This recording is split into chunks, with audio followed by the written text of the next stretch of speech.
I feel like with Pittsburgh, Yeah. I noticed this with the Jets a couple of weeks ago. They were still playing hard on defense against the Chargers, even though they were the last ones to realize they had no chance. It was 20-6 at the time. The Jets weren't scoring 20 points if they played 3 games back-to-back that night. And then the week after, the Jets' defense crumbles a little more, and then by yesterday, it's like, the hell with this. Right. Like we just, what are what are we we even doing? out here? Right, I feel like in Pittsburgh, this whole concept of find a way, even though we're consistently outplayed, I feel like it's starting to show some real wearing cracks. them out a little bit. I feel like, there's that long drive the Browns had before halftime where they had the 17-play drive. where they had the 3-pointer to make it 10-0, and then the final drive yesterday when you would have thought that's where the Steelers step up and keep a rookie quarterback from driving the ball down the field to get in field goal range and beat you. You would think T.J. Watt and company would be able to do it. But, at some point you're out there and you're thinking, consciously or not, okay, so we stop and we get the ball back, then what? Yeah. We go to overtime, then what? Right. We're playing for a 10-10 tie. We're going to stick around for another 10 minutes of football so the final score is 10-10 because our offense isn't going to do anything. Our offense is not going to get us in position. Maybe we get lucky and Jaylen Warren pops another one, but when it's just him, it's not good enough. Listen to this quote from Mark Kaboli's story in The Athletic. And this is on top of Najee Harris saying after the game yesterday, I'm sick of this shit or whatever. Right. Then there was Deontay Johnson getting visibly upset on the sidelines during the second half Sunday, which was significant enough that rookie offensive tackle Broderick Jones had to pick him up and carry him away from a member of the coaching staff. That led to a lengthy sideline talk between Johnson and Coach Mike Tomlin. Do you really think Mike Tomlin wanted to stop everything he was doing yesterday during the game to go calm down some side issue? But it was George Pickens a couple weeks ago. Now it's Deontay Johnson. Frustrations are coming out on the offensive side of the ball, and it just puts even more stress on the defense to hold the rope because no matter how many times you deliver the ball back to the offense, especially yesterday, they're not going to do anything with it. And that is a mindset that Mike Tomlin had better wash out of the team quickly, or they're going to go to Cincinnati and lose this weekend. Yeah, he does a great job usually of washing that out of their psyche, right? That's the one thing we appreciate about the Pittsburgh Steelers. Now, hey, a receiver, when they're pretty talented guys on the outside and Pickens and Deontay Johnson, and we know how receivers can be, right? They're phenomenal athletes. They feel like you get them the ball, they'll win the football game, and they get a little frustrated. But they don't need to deal with that. And hopefully that Pittsburgh and Tomlin and everybody, they can see the big picture of one, hey, the offense is never going to be great this year. That's the first point. The second point is there's better days ahead.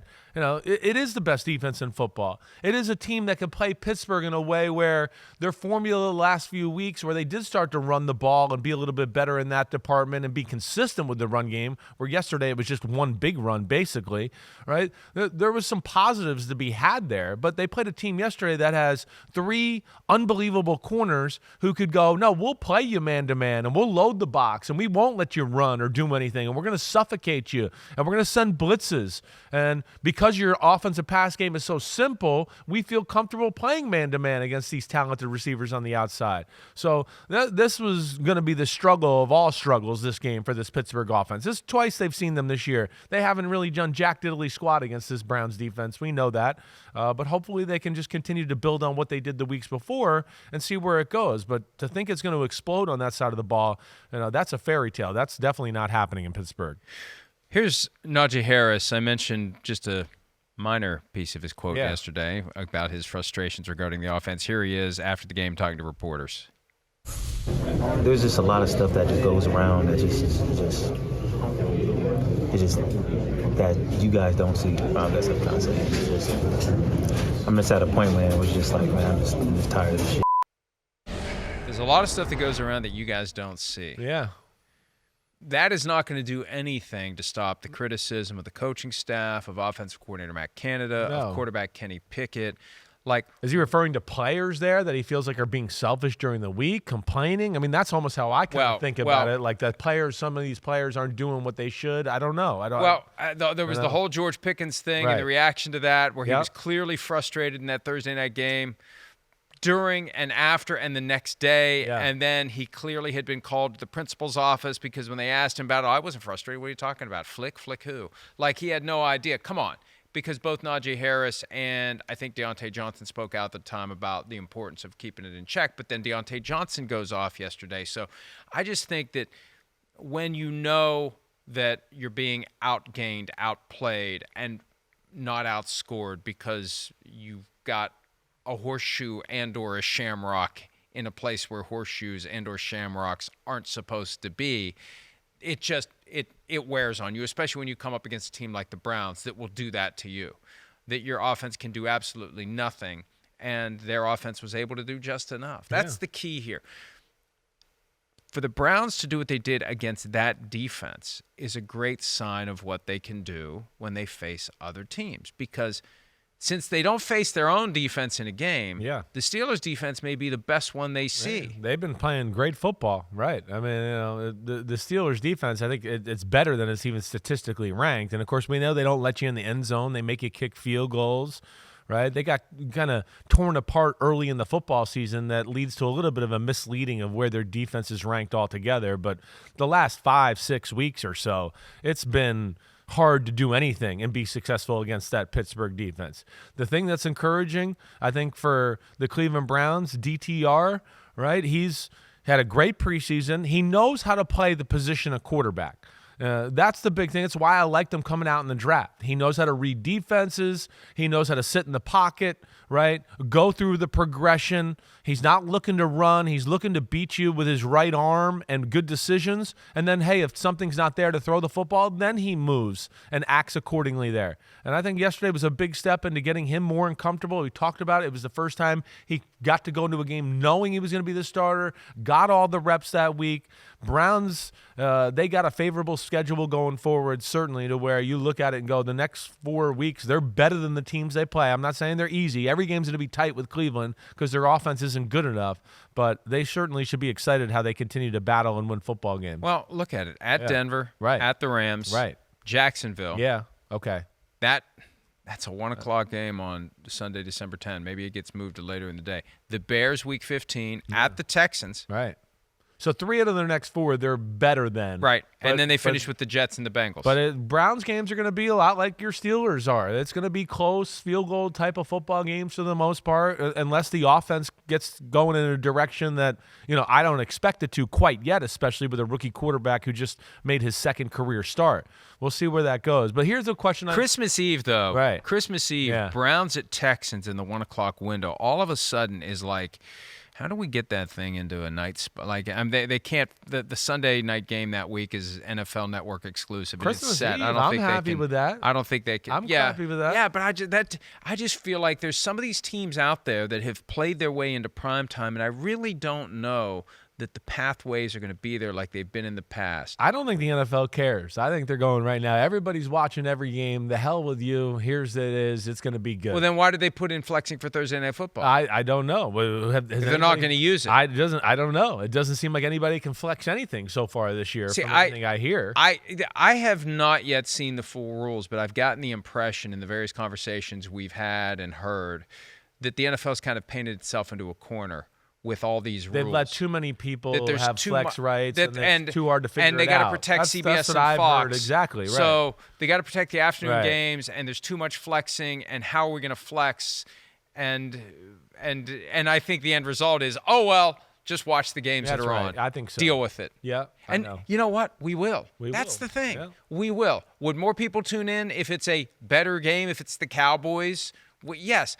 But people are still going to tune in by the multiple millions, regardless of who's playing in the game. And I think, go ahead. No, I wanted to ask you a question about your second favorite team in the world, the Steelers. The Browns. The Steelers. The Browns. I may have to climb on the Browns bandwagon. I got family members that are big Browns fans. Yeah.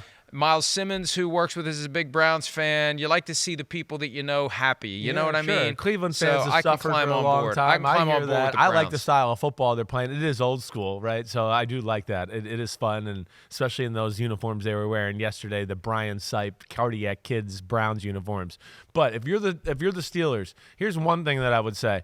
I don't know. I would reverse my order at the running back position. I know Najee Harris was the first pick, first round pick. I think it's time. But I would agree. make Jalen Warren the starter, right? Get your team some early pizzazz, early playmaking, get them going that way. And then you have the big guy in Najee Harris come in as the game goes along and start wearing on defenders and go, oh, man, we're getting tired, and now we got to tackle this big sucker coming through the hole, because Najee Harris is a physical presence as far as that's concerned. But this is the best playmaker the Steelers have on their offense right now. I'm not saying he's their best player, but because of their pass game, they're a run-first football team, and Jalen Warren's their best running back to make plays that go above and beyond the scheme there, and I think it's time to make that change. Well, how about this? Right. How about this?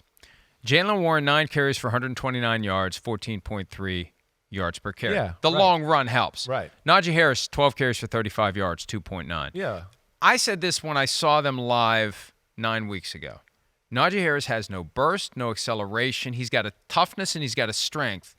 Najee Harris doesn't have that same acceleration that Jalen Warren has. Right. And I came to terms with it a few weeks later thinking, okay, Mike Tomlin's method here is Najee Harris embodies what we are as a team, Sure. and we want him out there because he will fight for that extra yard. It should have been 2. He'll get 3. He'll fight and fight and fight, and I want all my guys to see him fighting and fight like him and fight like hell every single play. But there's a point where you just have to say, wait a minute, we got a guy here who could be special in Jalen Warren. We've got to embrace that. So what if he wasn't a first-round pick? So what if he was undrafted?